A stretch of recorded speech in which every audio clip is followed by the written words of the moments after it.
കൂടുതൽ ആളുകളും പുറത്ത് അധികം ഡിസ്കസ് ചെയ്യാനായിട്ട് മടിക്കുന്ന ഒന്നാണ് ലിംഗ ഉദ്ധാരണം. ലിംഗ ഉദ്ധാരണം ഉണ്ടാവാതിരിക്കുക, അല്ലെങ്കിൽ ലിംഗ ഉദ്ധാരണം ഉണ്ടായിട്ടും അത് ലാസ്റ്റ് ചെയ്യാതിരിക്കുക എന്ന് പറയുന്ന കണ്ടീഷൻ. പുരുഷന്മാരുടെ ലിംഗം ഉദ്ധരിക്കാതിരിക്കുക അല്ലെങ്കിൽ അത് ലാസ്റ്റ് ചെയ്യാതിരിക്കുക എന്ന് പറയുന്നത് ഡിസ്കസ് ചെയ്യേണ്ട ഒരു ടോപ്പിക്കാണോ, അല്ലെങ്കിൽ അത് ഇത്ര വലിയ കാര്യമാണോ എന്ന് നമ്മൾ വിചാരിക്കാം.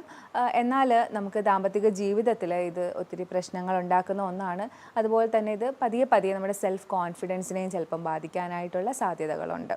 ഇന്ന് ഞാനിവിടെ ഡിസ്കസ് ചെയ്യാൻ പോകുന്നത് ഇതുപോലെയുള്ള സെക്ഷൽ ഡിസ്ഫങ്ഷൻ, എറക്ടൈൽ ഡിസ്ഫങ്ഷൻ ഉണ്ടാകുന്നത് അതിന് എന്തൊക്കെ ഡയറ്റ് നമുക്ക് ചെയ്യാം, എന്തൊക്കെ സപ്ലിമെൻറ്റ്സ് കൊടുക്കാം, ഇത്തരത്തിലുള്ള കാര്യങ്ങളാണ് ഞാൻ നിങ്ങളുമായിട്ട് ഡിസ്കസ് ചെയ്യാൻ പോകുന്നത്. ഞാൻ ഡോക്ടർ ആമിന, മെഡിക്കൽ ഓഫീസർ, പ്രാണ നാച്ചുക്യൂർ സെൻറ്റർ. ലൈംഗികത എന്ന് പറയുന്നത് ഒരു കോംപ്ലക്സ് ആയിട്ടുള്ള ഒരു സിസ്റ്റമാണ്. അതിനകത്ത് നമ്മുടെ ഹോർമോൺസ് ഇൻവോൾവ് ആവുന്നുണ്ട്, നാഡീവ്യൂഹങ്ങൾ ഇൻവോൾവ് ആവുന്നുണ്ട്, അതുപോലെ തന്നെ രക്തക്കുഴലുകൾ ഇൻവോൾവ് ആവുന്നുണ്ട്, ഹോർമോൺ ഇൻവോൾവ് ആവുന്നുണ്ട്, വികാരങ്ങൾ ഇൻവോൾവ് ആവുന്നുണ്ട്. ഇത്രയും കോംപ്ലക്സ് ആയിട്ടുള്ള ഒരു പ്രവൃത്തി ആയതുകൊണ്ട് തന്നെയാണ് ഇതിന് ഇത്രയും കോംപ്ലക്സ് ഉള്ളത്. ഇതിലേതൊന്നിന് പ്രശ്നം വന്നാലും ലിംഗം ഉദ്ധരിക്കാതിരിക്കാം. മെഡിക്കൽ കണ്ടീഷൻസ് ആയിട്ടുള്ള ഡയബറ്റീസ്, അതുപോലെ തന്നെ ഹാർട്ടിൻ്റെ കണ്ടീഷൻസ്. ഡയബറ്റീസിൽ മെയിനായിട്ട് നിങ്ങൾക്ക് എല്ലാവർക്കും അറിയാം, ഡയബറ്റീസ് ക്രമേണ ഞാൻ മുമ്പ് ഡിസ്കസ് ചെയ്തിട്ടുണ്ട്, നമ്മുടെ നാഡീവ്യൂഹങ്ങളെയാണ് ബാധിക്കുന്നത്. അങ്ങനെ നാഡീവ്യൂഹങ്ങളെ ഡയബറ്റീസ് ബാധിക്കുന്നത് ലിംഗത്തിലേക്കുള്ള നാഡിയും ബാധിക്കുന്നുണ്ട്. അങ്ങനെ ലിംഗത്തിലേക്കുള്ള നാഡീവ്യൂഹത്തിനെ ബാധിക്കുമ്പോൾ ഉദ്ധാരണം നടക്കാതെ വരാം. അതുപോലെ തന്നെ രക്തക്കുഴലുകൾ, കാർഡിയാക് ഡിസ്ഫങ്ഷൻസ് വരുമ്പോഴും ഇതുപോലെ രക്തം പമ്പ് ചെയ്യുന്നതിൻ്റെ കുഴപ്പമാണല്ലോ കാർഡിയാക് ഡിസ്ഫങ്ഷൻസിൽ വരുന്നത്. അതായത് ഹൃദയത്തിൻ്റെ പരമായിട്ടുള്ള എന്തെങ്കിലുമൊക്കെ പ്രോബ്ലംസ് വരുമ്പോഴും ഇതുപോലെ രക്തം പമ്പ് ചെയ്യുന്നില്ല നമ്മുടെ പെനിസിലേക്ക്, അല്ലെങ്കിൽ ലിംഗത്തിലേക്ക് ആവശ്യത്തിനുള്ള ബ്ലഡ് എത്തുന്നില്ല. അപ്പോൾ ഇത്തരം സാഹചര്യങ്ങളിലും ലിംഗം ഉദ്ധരിക്കാതെ വരാം. അതുകൊണ്ടാണ് ഞാൻ ആദ്യമേ പറഞ്ഞത് കോംപ്ലക്സ് ആയിട്ടുള്ള ഒന്നായത്, പലതും ഇതിൽ ഇൻവോൾവ് ആയതുകൊണ്ടാണ് പെട്ടെന്ന് ഇത്തരം പ്രശ്നങ്ങൾ വരുന്നത്. ഇതിൽ ഏതൊരു പാർട്ട്, ഇപ്പം രക്തക്കുഴലിൻ്റെ പ്രശ്നമായാലും നാഡീവ്യൂഹത്തിൻ്റെ പ്രശ്നമായാലും അത് ഇതിനെ ബാധിക്കുന്നു. അതുകൊണ്ടാണ് ഇങ്ങനത്തെ പ്രശ്നങ്ങൾ കൂടുതലായും കണ്ടുവരുന്നത്. ചില മെഡിസിനുകൾ, അതായത് BP-യുടെ മെഡിസിൻ, അല്ലെങ്കിൽ പെയിനിൻ്റെ മെഡിസിൻ, കുറച്ച് ആൻറ്റി ഡിപ്രഷൻ മെഡിസിനൊക്കെ നമുക്ക് ഇത് എടുക്കുന്നവർക്ക് ലിംഗം ഉദ്ധരിക്കാറില്ല. അതുപോലെ തന്നെ ചില സൈക്കോളജിക്കൽ ഡിസോർഡർ ആയിട്ടുള്ള ആൻസൈറ്റി ഡിസോർഡറും ഡിപ്രഷനും ഒക്കെ ഉള്ളവർക്കും ലിംഗം ഉദ്ധരിക്കില്ല. അതുപോലെ ഓവർ വെയ്റ്റ്, ഒബേസിറ്റി പോലുള്ള രോഗങ്ങൾ വരുന്ന സാഹചര്യങ്ങളിൽ ഇത്തരം ലിംഗ ഉദ്ധാരണക്കുറവ് കണ്ടുവരാറുണ്ട്.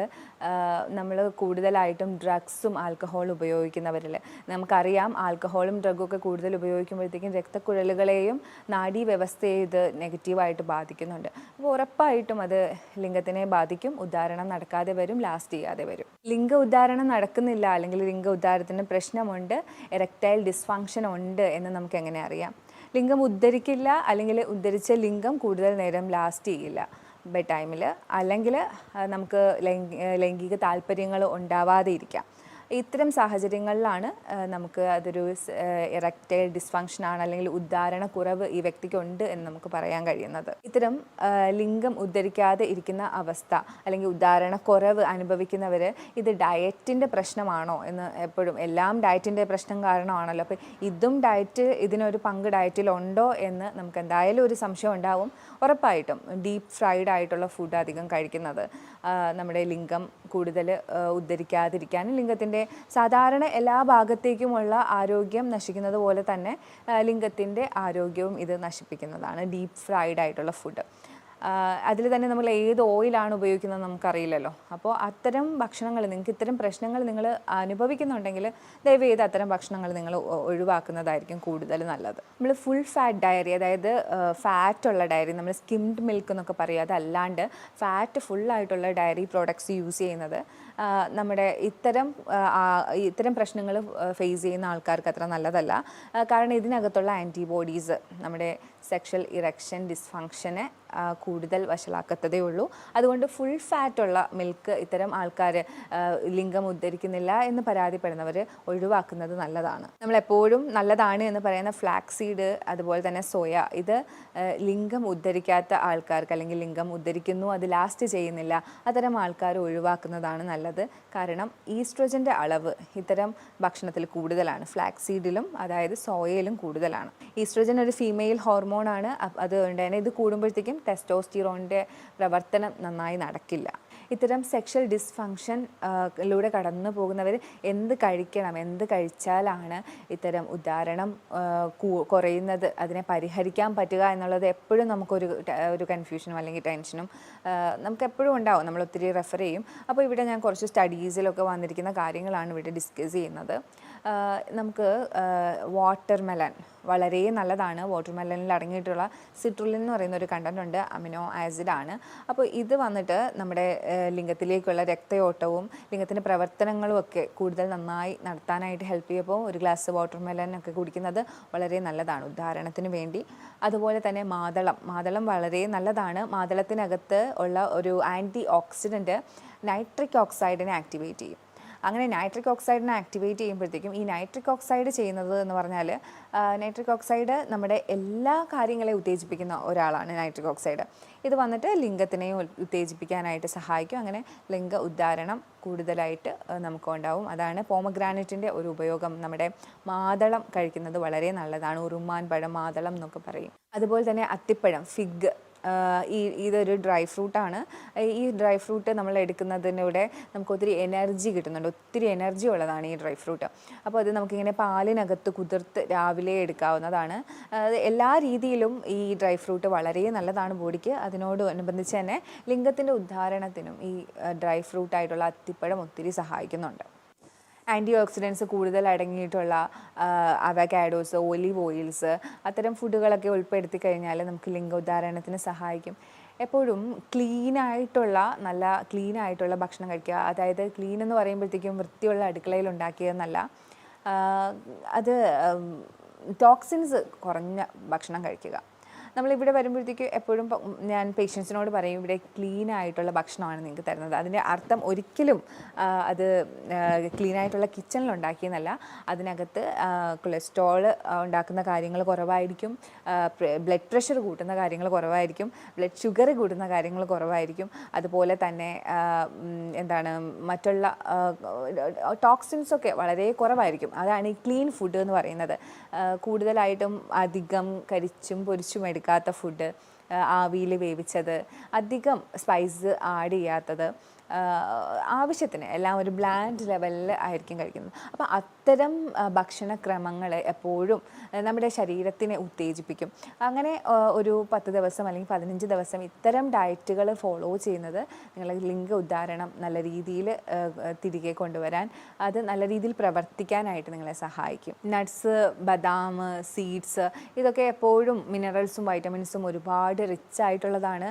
ഇത്തരം ഭക്ഷണങ്ങൾ എപ്പോഴും നമ്മുടെ ബ്ലഡിൽ കൂടുതലായിട്ട് നല്ല കണ്ടൻസ് കൊണ്ടുവരാനും നമ്മുടെ ശരീരത്തിന് നല്ല ആരോഗ്യം തരാനും നല്ല എനർജറ്റിക് ആയിട്ട് വെക്കാനും സഹായിക്കും. നമ്മുടെ ശരീരത്തിൽ മൊത്തത്തിലൊരു എനർജി ഉണ്ടാവും. നമുക്ക് ഉദ്ധാരണത്തിൽ കുറവുണ്ടാവുന്നവർക്ക് കുറച്ച് എനർജിയും ഉണ്ടാവുകയും ചെയ്യും. അപ്പോൾ ഇത്തരം ഭക്ഷണങ്ങളൊക്കെ ഉൾപ്പെടുത്താനായിട്ട് ശ്രമിക്കുക. അതുപോലെ തന്നെ ഗ്രേപ്പ്, ബീട്രൂട്ട് ഒക്കെ ഇത്തരം ഉദ്ധാരണം കൂട്ടാൻ സഹായിക്കുന്നു എന്ന് പറയുന്നുണ്ട്. പക്ഷേ തണ്ണിമത്തനിൽ പ്രത്യേകം സ്റ്റഡികൾ തന്നെയുണ്ട്. തണ്ണിമത്തൻ സിട്രുലിൻ അടങ്ങിയിട്ടുള്ളത് കൊണ്ട് ലിംഗ ഉദ്ധാരണത്തിന് ഒത്തിരി സഹായിക്കുന്നുണ്ടെന്ന്. പക്ഷേ ഗ്രേപ്പും നമ്മുടെ മുന്തിരിയിലും ബീട്രൂട്ടിലൊന്നും സ്റ്റഡീസ് ഇല്ല. പക്ഷേ ലിംഗ ഉദ്ധാരണത്തിന് ഒരുപാട് സഹായിക്കുന്നുള്ള, നമ്മുടെ തണ്ണിമത്തനെ പോലെ സഹായിക്കുന്നുണ്ട് എന്നാണ് പറയപ്പെടുന്നത്. ബീട്രൂട്ടും മുന്തിരിയും സഹായിക്കുന്നുണ്ട്. വൈറ്റമിൻസും മിനറൽസും ധാരാളമായിട്ട് അടങ്ങിയിട്ടുള്ള ഭക്ഷണങ്ങളാണ് ഉദാഹരണം കുറഞ്ഞവർ കൂടുതലായിട്ടും കോൺസെൻട്രേറ്റ് ചെയ്യേണ്ടത്. നമ്മൾ ആരും തന്നെ ഒരിക്കലും വൈറ്റമിൻസും മിനറൽസും ഒന്നും അല്ല കോൺസെൻട്രേറ്റ് ചെയ്യുന്നത്. എപ്പോഴും നമ്മുടെ നാവിൻ്റെ രുചിയാണ് നമ്മൾ കോൺസെൻട്രേറ്റ് ചെയ്യുന്നത്. ഒരുപാട് പ്രോട്ടീനും ഒരുപാട് കാർബോഹൈഡ്രേറ്റും ഫൈബറും ഒക്കെ കഴിക്കുന്നതിൻ്റെ കൂട്ടത്തിൽ നമുക്ക് വൈറ്റമിൻസും മിനറൽസും കൂടി വേണം. പ്രത്യേകിച്ച് ലിംഗത്തിന് ഉദ്ധാരണം കുറവുള്ള സാഹചര്യത്തിൽ കൂടുതൽ വൈറ്റമിൻസിലും മിനറൽസിലും കോൺസെൻട്രേറ്റ് ചെയ്യേണ്ടതുണ്ട്. അതുകൊണ്ടാണ് ഞാൻ പറഞ്ഞത് നട്ട്സ്, ഡ്രൈ ഫ്രൂട്ട്സ് ഒക്കെ ഉൾപ്പെടുത്തുന്നത്. അതും അതിൽ തന്നെ എസ്പെഷ്യലി ഫിഗൊക്കെ കഴിക്കുന്നത് വളരെ നല്ലതാണെന്ന് ഞാൻ പറഞ്ഞിരുന്നു. ഇനി നമുക്ക് നമ്മൾ ലിംഗ ഉദ്ധാരണത്തിനായിട്ട് സഹായിക്കുന്ന സപ്ലിമെൻറ്റ്സ് ഏതൊക്കെയാണെന്ന് നോക്കാം. വൈറ്റമിൻ B3, നിയാസിൻ നമുക്ക് എങ്ങനെയാണ് ഹെൽപ്പ് ചെയ്യുന്നതെന്ന് ചോദിച്ചാൽ, ഇത് നമുക്ക് ബ്ലഡ് തിന്നറായിട്ടാണ് ഹെൽപ്പ് ചെയ്യുന്നത്. വൈറ്റമിൻ B3 അടങ്ങിയിട്ടുള്ള ഭക്ഷണങ്ങൾ നമ്മൾ കൂടുതൽ കഴിക്കുകയാണെങ്കിൽ ഇത്തരം ബ്ലഡ് തിന്നിങ് പ്രോപ്പർട്ടീസ് ഉണ്ടാവും. അങ്ങനെ നമുക്ക് കൊളസ്ട്രോളൊക്കെ ഉള്ളത് ബ്ലോക്ക് ഉണ്ടാക്കുകയും ലിംഗത്തിലേക്കുള്ള ബ്ലഡ് സപ്ലൈ കുറയുകയും ചെയ്യും. അപ്പോൾ ഇത്തരം ബ്ലഡ് തിന്നേഴ്സ് ആയിട്ടുള്ള വൈറ്റമിൻ B3, നിയാസിൻ നമ്മൾ യൂസ് ചെയ്യുവാണെങ്കിൽ നമുക്ക് കൂടുതലായിട്ട് ലിംഗത്തിൻ്റെ ഉദ്ധാരണം പ്രശ്നം ഉണ്ടാവും. കാരണം ലിംഗത്തിൻ്റെ ആ ഒരു ബ്ലഡ് ഫ്ലോ, ഇത്തരം കൊളസ്ട്രോൾ ഉള്ളവർ അവർക്ക് ഉണ്ടാവുന്ന പ്രശ്നങ്ങളിൽ നിന്ന് ഇത് തടയും. വൈറ്റമിൻ സി എന്താണ് ചെയ്യുന്നതെന്ന് വെച്ചാൽ, നേരത്തെ ഞാൻ പറഞ്ഞിരുന്നു നൈട്രിക് ഓക്സൈഡിൻ്റെ ഒരു ഇത്. അപ്പോൾ നൈട്രിക് ഓക്സൈഡിൻ്റെ ലെവൽ കൂടും. അപ്പോൾ ഞാൻ നേരത്തെ പറഞ്ഞതുപോലെ നൈട്രിക് ഓക്സൈഡ് സാധാരണ എല്ലാ ഉത്തേജനങ്ങളും നടത്തുന്നത് നൈട്രിക് ഓക്സൈഡാണ്. അപ്പോൾ ഈ നൈട്രിക് ഓക്സൈഡ് ലിംഗത്തിൻ്റെ ഉദ്ധാരണവും ഇത് കൂട്ടും. അങ്ങനെ വൈറ്റമിൻ സി അടങ്ങിയിട്ടുള്ള ഭക്ഷണങ്ങൾ നിങ്ങൾ കൂടുതൽ കഴിക്കുമ്പോൾ ഉദ്ധാരണം കൂടാനായിട്ട് സഹായിക്കും. വൈറ്റമിൻ ഡി എപ്പോഴും ഹോൾ ഫങ്ഷന് വേണ്ടിയിട്ടുള്ളതാണ്. സ്കിന്നായാലും ബോണായാലും എല്ലാത്തിനും വേണ്ടിയിട്ടുള്ളതാണ്. ഇപ്പോൾ വൈറ്റമിൻ ഡി എഗ്ഗിലും ഫിഷിലും ഒക്കെയാണ് കൂടുതലായിട്ടും അടങ്ങിയിരിക്കുന്നത്, പിന്നെ ഡയറക്റ്റ് സൺലൈറ്റൊക്കെ. അപ്പോൾ വൈറ്റമിൻ ഡിയുടെ സപ്ലിമെൻറ്റ് നിങ്ങൾക്ക് എടുക്കാം ഇത്തരം അവസരങ്ങളിൽ. അത് കുറവാണെങ്കിൽ അത് സപ്ലൈ ചെയ്ത് കൊടുക്കാം. കാരണം ഓവറോൾ ഹെൽത്തിന് ആവശ്യമായിട്ടുള്ളതാണ് വൈറ്റമിൻ ഡി എന്ന് പറയുന്നത്. അതുപോലെ തന്നെ സിങ്കിൻ്റെ സപ്ലിമെൻറ്റ്സ് ടെസ്റ്റോസ്റ്റിറോണിനെ നിയന്ത്രിക്കുന്നുണ്ട്. സിങ്കിൻ്റെ സപ്ലിമെൻറ്റ്സ് നിങ്ങൾക്ക് എടുക്കാം. അതുപോലെ തന്നെ വൈറ്റമിൻ B9 അതായത് ഫോളേറ്റ് എടുക്കുന്നതിലൂടെ നമുക്ക് മൂഡ് സ്റ്റെബിലൈസിങ് ആണ്. നമ്മൾ ആദ്യം തന്നെ ഡിസ്കസ് ചെയ്തതാണ് മൂഡ്. നമ്മുടെ എല്ലാ രീതിയിലുള്ള ഒരു ബാലൻസും ഇതിനകത്ത് വേണം. അപ്പോൾ മൂഡ് സ്റ്റെബിലൈസർ ആയിട്ടുള്ള ഇതും എടുക്കുകയാണെങ്കിൽ സ്ട്രെസ് ലെവലും കാര്യങ്ങളും ആൻസൈറ്റിയൊക്കെ ഒന്ന് കുറഞ്ഞു കിട്ടും. വൈറ്റമിൻ ഇ ടെസ്റ്റോസ്റ്റിറോൺ കൂടാനായിട്ട് സഹായിക്കും, മെയിൽ ഹോർമോൺ ആയിട്ടുള്ള. അപ്പോൾ വൈറ്റമിൻ ഇ എടുക്കുന്നതും വളരെ നല്ലതാണ്. ലാർജിനിൻ അടങ്ങിയിട്ടുള്ള പംകിൻ സീഡ്സും അതുപോലെ സീഡ് വർഗ്ഗങ്ങളൊക്കെ എടുക്കുമ്പോൾ നൈട്രിക് ഓക്സൈഡിൻ്റെ കൂടുതലാണ് ഉണ്ടാകുന്നത്. നൈട്രിക് ഓക്സൈഡ് ഞാൻ നേരത്തെ പറഞ്ഞതുപോലെ ഉദ്ധാരണങ്ങളെയാണ് ഹെൽപ്പ് ചെയ്യുന്നത്. അതോടുകൂടി ലിംഗത്തിൻ്റെ ഉദ്ധാരണത്തിനെ ഇത് ഹെൽപ്പ് ചെയ്യുന്നുണ്ട്. മഗ്നീഷ്യം എപ്പോഴും നല്ലതാണ്. മഗ്നീഷ്യം കുറഞ്ഞു പോയാൽ ലിംഗത്തിൻ്റെ ഉദ്ധാരണം കുറയും. മഗ്നീഷ്യം എപ്പോഴും ബ്ലഡ് വെസൽസിനെ കൂടുതൽ നല്ല ആരോഗ്യകരമായിട്ട് വെക്കാനായി റിലാക്സ് ചെയ്യുന്ന ഒന്നാണ് മഗ്നീഷ്യം എന്ന് പറയുന്നത്. അപ്പോൾ ഇതിൻ്റെ കുറവ് നമ്മുടെ ബ്ലഡ് വെസൽസിനെ കൺസ്ട്രക്റ്റ് ചെയ്യുകയും ലിംഗത്തിൻ്റെ ഉദ്ധാരണം കുറയ്ക്കുകയും ചെയ്യും. ഇന്ന് നമുക്ക് കൂടുതലായിട്ടും അവക്കാഡോസ്, ലെഗ്യൂംസ് ഒക്കെ ഉപയോഗിക്കാം മഗ്നീഷ്യം കൂടുതലായിട്ട് നമുക്ക് കിട്ടാനായി. ടെസ്റ്റോസ്റ്റിറോൺ ഇത്രയും ഇമ്പോർട്ടൻ്റ് ആണോ, ഇത്രയും യൂസ്ഫുൾ ആണോ എന്ന് നമുക്ക് എന്തായാലും തോന്നാം. ടെസ്റ്റോസ്റ്റിറോണിനെ ഇമ്പ്രൂവ് ചെയ്യുന്നത് വളരെ ആവശ്യമായിട്ടുള്ള ഒന്നാണ് ഉദാഹരണത്തിൽ. കാരണം നമ്മുടെ മസിലിൻ്റെ സ്ട്രെങ്ത്, ബോണിൻ്റെ സ്ട്രെങ്ത്, അതുപോലെ തന്നെ സ്പേം കൗണ്ട് കൂട്ടാനായിട്ട്, സ്ട്രോങ് ആയിട്ടുള്ള ബോൺ ഉണ്ടാവാനായിട്ടൊക്കെ നമുക്ക് നമ്മുടെ ടെസ്റ്റോസ്റ്റിറോണിൻ്റെ ആവശ്യമുണ്ട്. അതുകൊണ്ട് തന്നെയാണ് എടുത്തെടുത്ത് ടെസ്റ്റോസ്റ്റിറോണിൻ്റെ കാര്യം പറയുന്നത്. സിങ്ക്, അതായത് വൈറ്റമിൻ ഇ ഒക്കെയാണ് ടെസ്റ്റോസ്റ്റിറോൺ കൂടാനായിട്ട് സഹായിക്കുന്നത്. അതുപോലെ തന്നെ ഞാൻ അവോയ്ഡ് ചെയ്യാൻ പറഞ്ഞത് ഫ്ലാക്സ് സീഡും സോയയുമാണ്. കാര്യം അത് ടെസ്റ്റോസ്റ്റിറോണിനെ കുറയ്ക്കും. എങ്ങനെയാണെന്ന് ചോദിച്ചാൽ ഈസ്ട്രോജനെ കൂട്ടും, അത് ഫീമെയിൽ ഹോർമോൺ ആയിട്ടുള്ള. അപ്പോൾ ഇത്തരം കാര്യങ്ങളാണ് നമ്മൾ മെയിനായിട്ടും സെക്ഷൽ ഡിസ്ഫങ്ഷൻ അനുഭവിക്കുന്ന ആൾക്കാരൊന്ന് ശ്രദ്ധിക്കേണ്ടത്. അപ്പോൾ ഇത്തരം പ്രശ്നങ്ങൾ നിങ്ങൾ ആരെങ്കിലും ഇതിലൂടെയൊക്കെ കടന്നു പോകുന്നുണ്ടെങ്കിൽ ഒരിക്കലും മടിക്കാതെ ഒരു ഡോക്ടറെ കാണുക. എക്സ്പേർട്ടിനെ തന്നെ കണ്ട് അതിനായിട്ടുള്ള സഹായങ്ങൾ തേടുക. ഏതൊക്കെ വൈറ്റമിൻസ് ആണ്, സപ്ലിമെൻറ്റ്സ് ആണ് നിങ്ങൾ എടുക്കേണ്ടത്, എന്തൊക്കെ ഭക്ഷണമാണ് നിങ്ങൾക്ക് ശരിയായ രീതിയിൽ കഴിക്കേണ്ടത്. കാരണം പല കോംപ്ലിക്കേഷനും ഉണ്ടാകും, ചിലപ്പം മറ്റുള്ള ഡിസീസ് ഉണ്ടാകും. അപ്പോൾ ഒറ്റയ്ക്കൊരു തീരുമാനം എടുക്കാതെ ഒരു നല്ല എക്സ്പേർട്ടിൻ്റെ സഹായത്തോടു കൂടി ഒരു നല്ല ഡയറ്റും നല്ല ട്രീറ്റ്മെൻറ്റ് പ്ലാനും ഒക്കെ കണ്ടെത്തുക. എന്തായാലും ഇതിനൊക്കെ ശാശ്വതമായിട്ടുള്ള പ്രതിവിധി തന്നെ ഉള്ള രോഗങ്ങളാണ്. ഇതൊരു രോഗം എന്ന് പോലും പറയാൻ പറ്റില്ല, ഒരു കണ്ടീഷനാണ്. ഞാൻ പറഞ്ഞതിൽ നിങ്ങൾക്ക് എന്തെങ്കിലുമൊക്കെ ഡൗട്ട് ഉണ്ടെങ്കിൽ ഈ കാണുന്ന നമ്പറിൽ നിങ്ങൾക്ക് കോൺടാക്റ്റ് ചെയ്യാവുന്നതാണ്. അടുത്തൊരു വീഡിയോയിലേക്ക് കാണുന്നത് വരെ ബൈ.